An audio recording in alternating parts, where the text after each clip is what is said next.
What's up, crew? Last month, we spent $460,000 on paid advertising. A lot of different ways you can grow your business, but I got to tell you, one of the most controllable ways to do it is learning and mastering the art of paid advertising. It's how we grew our business from 0 to 60 in warp speed. And a lot of people are telling you that they can teach you how to do paid ads, but we actually do it month in and month out. And we've put together this fantastic product. And our lead media buyer goes into detail about how we place media, how we write advertising, what images we use, how we do targeting. It's extraordinary, and it's very, very, very affordable. If you want to grow your business faster, go to trafficandfunnels.com/workshop. One word, trafficandfunnels.com/workshop. Let us teach you how we do it, and you'll get some good lessons to implement in your business as well. Check it out. You're listening to the Traffic and Funnels Show, the best show on the planet for client businesses to learn about traffic, funnels, sales, and conversions. Chris and Taylor are the founders of Traffic and Funnels, a digital marketing consultancy helping you get paid clients from cold traffic daily. Now, here are your hosts, Chris and Taylor. Hey, what's up? Welcome to the Traffic and Funnels Show with your host, Chris Nanny Evans and Taylor Money Welch. We are so happy. That is literally the stupidest name. Dude, it is your name. It is who you are, bro. We're doing this podcast a little bit different. Has it been a while since we've done a podcast, or did we go? I don't remember. A couple weeks ago. We've been traveling. We got a lot of new stuff going on inside the business. People are like, man, I actually got a message talking about how they love that we're repurposing some events and stuff. It's like, we're busy like building a business. Sometimes we can't do a podcast because we're like very busy hiring people and stuff. But anyways, I figured today that Chris wants to talk about something very near and dear to his heart.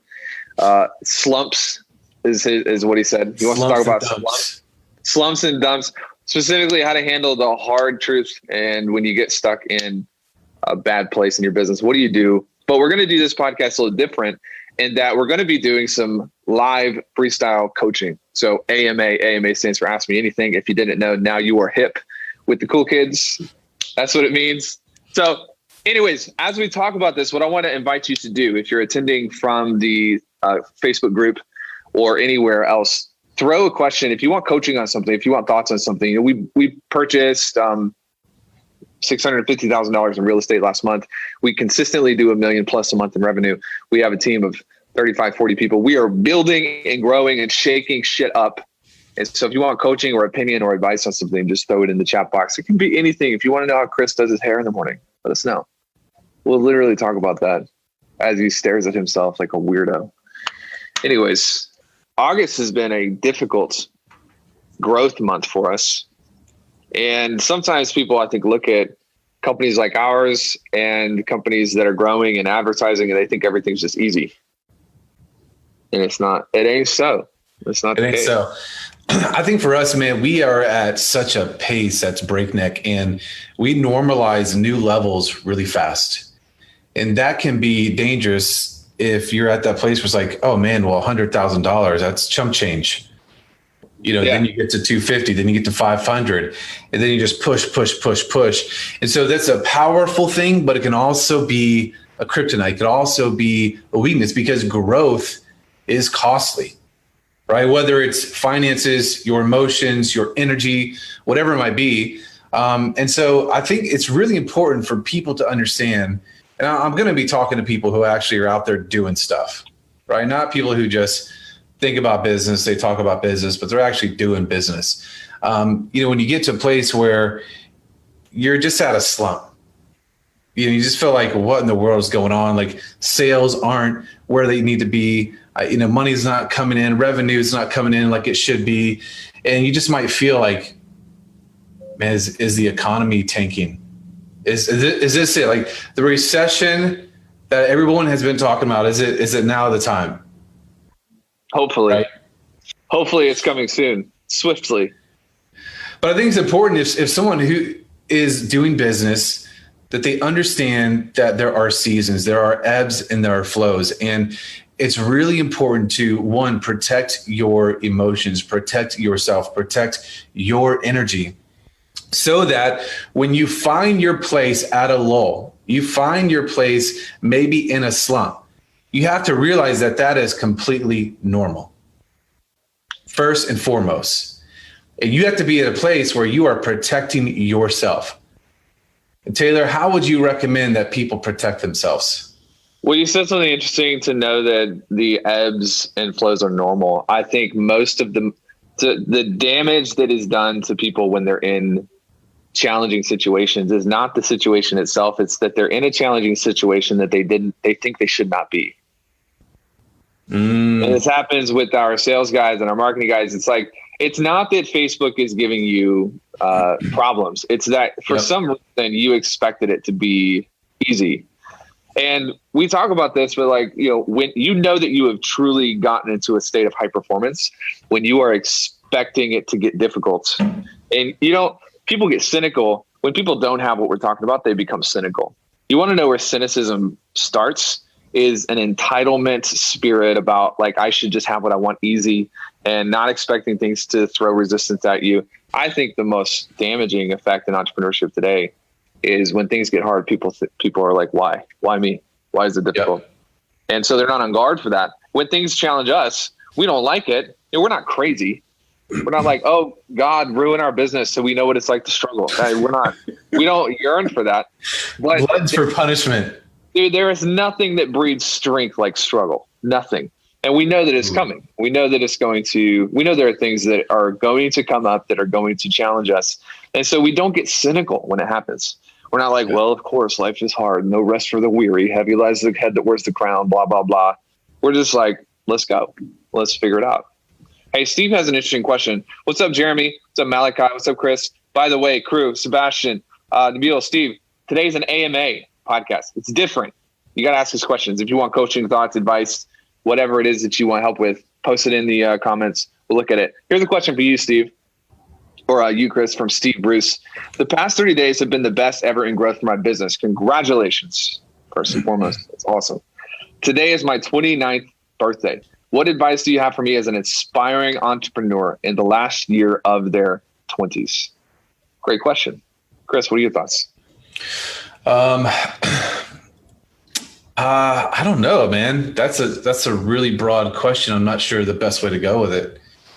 Do you have an answer, Chris? Chris is out of practice. We just have to give him some space to get hot. It's got to warm up here. So I turned 30 in March. So I just exited my 20s. I know I look like I'm 14. Made it. But I got some years under my belt. All right. 30. My knees are starting to creak. I'm having to take like salmon oil pills in the morning and stuff. Skin's starting to look like leather. Like Gandalf the White is here to save everyone. Dude, here's my thoughts on this. Dude, first and foremost, it is awesome. Like, I think that I spent so much time in my 20s, like busting ass, that I had to relearn how to enjoy progress. And more importantly, the feeling of moving forward is one of the greatest gifts in life. And it wasn't really like when we had our baby this year, like there's so much stuff that happened, but dude, like you want to grow your business, you want to have more money, you want to push, but I see a lot of entrepreneurs burning out, not because they are working too hard, not because I work 16-hour days sometimes. Like yesterday I woke up, I left the house at 4:40. I didn't get home and stop working until like 9:15. I'm completely comfortable with putting in the hours. I think people lose not because they work too much, but because they have this angst and they cannot enjoy the feeling of progress. So I would say that's the biggest thing. What are you grateful for? Where's the light at the end of the tunnel? Enough will never be enough for me. Like I'm just never going to have enough. I'm always going to be pushing. But man, I've learned to enjoy that feeling of moving forward and serving people. And I think that's the key to burnout. They're avoiding burnout. And to add to that, I'd say identify what the long game is for you. Yeah. And if you for example, where do you want to be when you're turning 40? Yeah. In your life, in your business. You're an old man like Chris. Yeah. When you're just like turning into fine wine, it's a seasoned with wisdom. Stupid. I wish you could hear this, Eli. Unbelievable. All right. Why don't you take your AirPods off so everybody can hear my glorious. I'm not going to do it. Sebastian. Hold on. So just like identify where you want to be in 5 to 10 years. And the thing that Taylor just said, if you if you know where you want to go, then you understand that the enjoyment of the process is going to be really powerful. Because if not, you'll be like so many entrepreneurs, you'll just be a shooting star, right? You have that risk right now. So understand where you want to be in 5 to 10 years. And the process to get there is enjoying and being happy in your day to day and stay in that pocket. Good. That's a good word. Hey, dude, yeah. I just want to give a few pointers on the slump. Well, I was just going to ask you what to do when you're in a slump and you want to get out of it. And then we got more questions. Keep throwing your questions in and we'll hit them. So I'm just going to hit 3 things real fast. Okay. Cool. Yeah. So number 1, have the right expectations. This is something that you can protect yourself from. When you go into the slump, identify and know that you will go into slumps. There are ebbs and there are flows, right? And when you have the right expectation, can he stop moving the camera? It's distracting me. He asked for you to stop moving the camera. It's like, guys, this is our first time going live ever. First time. Never gone live before in our whole lives. We've never presented before either. No, but when you have the right expectations and even you entertain the worst case scenario, that's going to help protect you. So when you are coming up on that time where things are hard and rough, then you've already walked through it. You've thought about it, right? You've expected it. Number 2, when you're going through a slump, do not retreat. Do not retreat. Press forward. Press forward. You know, when we're like just exhausted and it feels like things are just kind of closing in, you know, whether you're not hitting your numbers or your team's not hitting their numbers or people aren't working out on your team or, you know, Facebook's giving you issues, like stand up and just move forward. Do not retreat. All right. That's number 2. Number 3. You ready for this? Ready, dude. This might be your favorite. Focus on the lead indicators. Lead indicators. So it's wild. All the people that we deal with, our clients, they're like, man, I'm just not making any sales. Like I'm in a slump. And then we ask them, how many offers have you made? None. Yeah. Of course. But here's the thing. If you focus on the things that are just simple, the lead indicators, right? How many leads are you getting? How many conversations are you having specifically with client businesses? Yeah. How many offers are you making? Big boy. See, now he's getting hot, ladies and gentlemen. Sebastian says, what's up, Samim? By the way, I miss your face, dude. I'm glad you're here. What's up, Hector? What's up, Sam, Eric? Y'all, if you got questions, throw them in. Today's an AMA podcast. So we're hitting your questions. Sebastian says, how do you balance the desire/drive to push and keep growing with not getting so caught up in the chase that you're always looking at the next level and never stop to appreciate where you're currently at? I'd say this has to be a muscle that you exercise. But for me, sometimes I just have to schedule the practice of gratitude to understand like where I've been, where I'm at, and then where I'm going. And so for me, especially like the weekends, that's something that I do. And just understand why I'm doing what I'm doing. Right. Most of it's for my family. And I'm naturally so driven. I naturally push so much that having the right people in my life to help recenter, refocus me is really important. So family time for me is awesome, just to appreciate that. And then, I mean, even my kids, man, my kids are like, Dad, let's just like go hang out. Yeah. You know, so surrounding yourself with the right people that can bring balance. You know, this is something that we talk about today. Like we talk about environment being crucial. A lot of people think that's just like business mindset, but it's not necessarily the case, right? Because you want to be holistically healthy. Yeah. So sometimes that means like you're building relationships with people they're not necessarily like killer entrepreneurs, but they're great family people. They're great husbands, they're great wives, great parents. And so I think that would be something really valuable for you to do. Dude, here's what I think too. Sebastian, there is a part of you that will never be happy if you're not pushing. So it's not, this is more of an interesting question. And it's like, Sebastian, have you seen the triangle that I've built on energy? I think we talked about it at the last event. Anyways, On one side, you have contentment. On the other side, you have discontentment. You have to learn how to balance both. So one of the things that we do is we really take time to step out of the game. So Chris has taken Thursday and Friday off. He hasn't agreed to that yet, but he is definitely doing it. And it's to step out of the game, and that is going to cool him off. It's going to let him think about the future. It's going to let him really get into a place of gratitude, because sometimes these different states we get into are counterintuitive and counterproductive. Like if you stay in this drive mode all the time and you're always pushing, you just die. But then if you hop out of that and you're only like, oh, I'm just so content with my life, and if nothing changes, I'm happy, and it's like, I'm just so happy, then you become a monk and you can't get anything done. So it's about really understanding when you need to pull out. And I think that that's something that, we can talk about more if you want us to. Anything else you want to hit on this, Chris? You want to move on to the next question? That's good. Next question. Do you want me to read it out? Yes. Pedro says, right now we have a team of 5 closers and 4 appointment setters. How do you think about growing / hiring your sales team? Is it strictly based on calendar inventory, number of leads being contacted, etc.? Yeah. So the way we do it is we typically hire 3 at a time, knowing that 1 is going to be the best, 2 is going to be second best, and the 3rd is just going to get eaten alive by the other 2. So I expect out of every salesperson I hire, I expect for me to have to hire 3 to get 1. And that is not a retention issue, guarantee you. That is not an opportunity issue. That is just the psychodynamics of having salespeople on your team, and salespeople typically are hunters and they have competition in their blood and all of these things. So if you hire a salesperson and they complain about not enough opportunity, then you don't really have a salesperson. That's all I'm going to say on that. It's a thought. I like that. Anything to add to that? No, sir. Malachi says, let's talk about risk. Taylor, you made a post about risk aversion at $2K a month and how it shouldn't be something you're focusing on. What do you think about risk as a new business owner? Yeah, $2K a month, you have nothing. You have nothing. There's nothing for you to lose.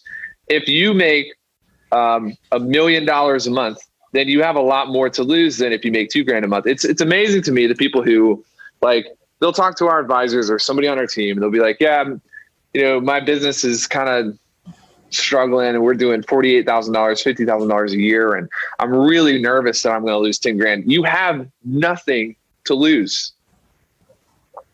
You are at the bottom of the socioeconomic table, at the very, very bottom. Like you were at the bottom.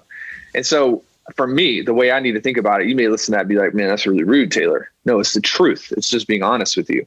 Like when I was making $2,000 a month, I was much more prone to risk than I am now, because it's like, dude, well, I can't go backwards. So I'll put anything on the table that I need to figure it out. And the thing about risk is it's an asset, and you have to learn how to actually invest it wisely. Because to me, I'm much more afraid. This is what I'm more afraid about, dude. I'm more afraid of turning 50, turning 60, and I'm still stuck in the same place I was when I was 30 than I am of losing $50,000 on a mentor. Like you can get $50,000 back, but you can't get 40 years back. And so people are afraid of the wrong things. Fear is never going to leave you. You're never going to stop being afraid of stuff. But if you don't learn how to prioritize what you're afraid of, then you will be a slave to fear rather than being able to use it to get what you want. And that's the bottom line, dude. Like I'm 30, freaking 30. I'm a cash millionaire. Net worth is way higher than I thought it was ever going to be. And we're growing and we're building. And it all comes down to a decision I made when I was 25 years old, that I was more afraid of being stuck when I was old than I was of hiring a mentor, and maybe that mentor wouldn't work out. I prioritized my fear, and that has been the basis of what's led us to where we are today. Yeah. Yeah. If you're like really risk averse, and you're probably not an entrepreneur. You like the idea of being an entrepreneur, someone to start a business owner. But at the end of the day, progress requires risk. So specifically in business building. Shoot. You feeling good, dude? Feeling all right? You talking to me? Yeah, you didn't want to do this podcast before we started. You're like, yeah, I'm starting to warm up. That's what I like to hear. I think I could feel Eli's energy. He's just smiling over there. The man of the hour. Hey, if you're in Sales Mentor, Eli's in town for the whole week. We're going to do some lives. We're going to do some new training. We're recording some new stuff tomorrow. This challenge, next time I post in Smartest Guys about a challenge, you better freaking do what I tell you to do and get in the challenge. Because people, like, dude, yesterday made a $6,000 sale. It is lit AF. Yeah, Matthew just said, not a question, but some appreciation for the training and sales mentor challenge. Quote, reflex training is amazing and provides a ton of value and easily digestible. Love it, dude. Thanks for that, Matthew. What's up, David Thompson? What is up, Hector? Thank you, bro. Appreciate it. Nabil, got your question. James, y'all, if you got questions, today is an AMA. Talk about anything you want to talk about. Talk about cash. Bell says, what are your core values as a company? When did you nail them down? Are they a work in progress? So is it like 11? For us? Yeah. Yeah. Something like that. We actually just recently nailed them down. I don't know if we want to read them right now, but we could. It depends on what Nabil wants and how much money he wants to give me. Hey, bro, send me a little PayPal. He hates money. He hates money, so. Yeah, we have 1, 2, 3, 4, 5, 6, 7, 8, 9, 10, 11. We have 12. And yeah, we just nailed them down. So I think we had to, because people are showing up on meetings that me and Chris don't know who they are anymore. And they just got hired, and we got offices in Charlotte now and Nashville. And so it was becoming a problem because different departments were building their own culture. I know that people are like, culture is the most important thing, but it's not the most important thing until you get to a certain level. And this is just my opinion. Take it for what it's worth. But culture is not the most important thing if you're struggling to pay your car note. It's just not. So the most important thing is probably cash collection and opportunity volume. Once you get those things stable, though, and you begin to have different departments, then culture becomes important because you'll have departments running in different directions. And that's what we were having happen. Dude, we should talk about the priority of problems. Let's go. At some point. You don't want to do it just now. brought up, just like, yeah, dude, like people try to fix problems that just aren't the priority. Nabil, let me know if that answers your question. By the way, if you guys have specific questions, you can ask those too. I see a lot of these are very general, but we can go anywhere you want to go. David Thompson, I will see you in Paris. Can't wait for that. Eli will be with us in Paris. What's up, Asal? What's up, Daniel Packard? Aaron. All right, Daniel says, I run an ad on AdWords for people looking for self-love. They click on my ad, come to my landing page where I offer free training to build self-love, but I only get a 5% conversion. How can I know what they're looking for? What do you think about that, Chris? Well, you have to ask the market what they want. Hopefully, maybe you survey them after they opt, like the people who opt in, like what they're going for. It's either you have misalignment on what the market wants, or there's something jacked up with your tech. That's true. We have tech issues all the time. One time we launched a product and we forgot to connect the sales page with the merchant that took people's money. It was amazing because we had all these people come in, and then all these emails were like, I tried to buy 17 times and they wouldn't let me send any money. And we were like, we are the smartest guys in marketing. That's why we changed the name of our show. No doubt about it. What's up, Misty? Misty in the hills. All right. If you're just hopping on, it's an AMA, and I'm going to keep pitching you to ask questions because not a lot of places give you the opportunity to ask questions of really successful businesses without paying 40 grand, which you have a lot of clients to do that as well. Some of them are on here. But just giving you guys an opportunity. Patrick says, if salespeople are selling for different agencies, would you hire 3 at a time? I wouldn't hire them if they're selling for other people. We hire our people to sell our stuff only. Yeah. They don't have, if you are going 50% one place, 50% another place, I will get somebody who's doing 100% us and they'll kill you. So it doesn't make any sense for us to do that. I think I understood your question. Vinny, AMA means ask me anything. Any question you got? Patrick says, by the way, I'm in the Sales Mentor Challenge. I love it. Closed a $7,100 sale yesterday and was no doubt from the training. Got my ticket for your Paris event. Can't wait. Patrick. Nice. We're going to hang out in Paris. We've got a cool little mixer. That I think the team just sent an email about this. We got Jay Abraham coming. We have Eli Wild coming. Me and Chris will be there. Some of our team will be there. We're doing a networking mixer that Sunday night. Full day Monday, full day Tuesday. All the recordings will be amazing. And I think we have maybe 2 seats left. We've sold out the whole thing except for maybe 2-3 seats. I'll have to look at it. Dude, freaking Jay Abraham. Saul says, where should I spend the most time if we're doing under 10 grand a month? I actually have an amazing training that we can send to you. It's called The Plateaus in Business. It tells you basically if you're under this revenue mark, you should do this. If you're over this revenue, but under that revenue, you should do this. I'll tell you though, the first thing you need to get good at under 10 grand a month is sales. So I would spend your time. I don't know how big your team is, but if it's just you, I would spend all of your time getting good at sales, because here's the thing. We have clients doing 70 to 100 grand a month, no advertising. And here's my new definition of sales. You ready for this? Eli, you ready for this? Ready. Like this, I'm putting this in Sales Mentor. Is Eli taking notes? He's taking notes on his phone, yeah. No, he's got a massive vein sticking out of his arm. It's like, he looks like Superman. It's not even fair. Nice. Must be nice, Eli. I give up on the gym. It doesn't work. I'm done. Just kidding. Here's my new definition of sales: is the initiation of the transfer of capital. If you can master everyone has money, dude. Like for our real estate company, we're pulling in, like in the last 10 days, we pulled in an extra 150 grand for real estate. People have money. Like people have money. They don't know what to do with it. So there's all of these things that get in that salesperson's head and that will get in your head. And it's like, what do I do? I'm stuck under 10 grand. It's like, you have to master the ability to go draw opportunity to you and then convert them in exchange for value.